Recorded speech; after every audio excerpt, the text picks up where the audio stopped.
नहीं जाए जो बटगवनी के गीत।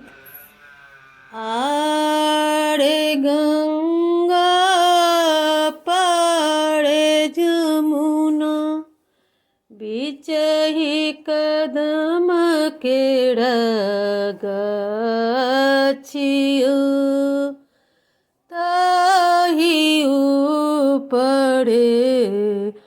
कागा बैसल कागा के बोले अनमोलियो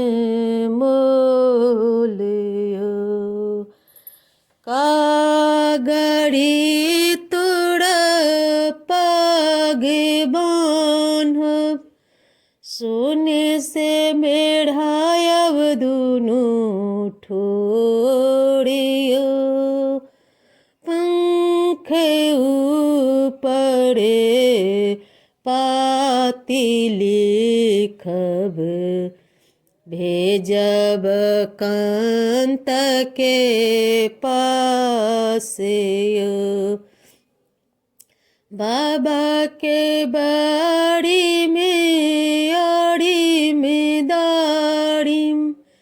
दाढ़ी में फड़ल बहुतियो अमरहितई तोड़ी पठबितई बौजी के छतिया कठोरियो सासु हे हम दुख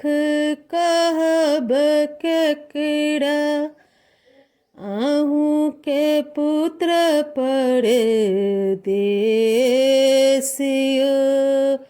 आहू के पुत्र सासु परदेस गमाउल दगध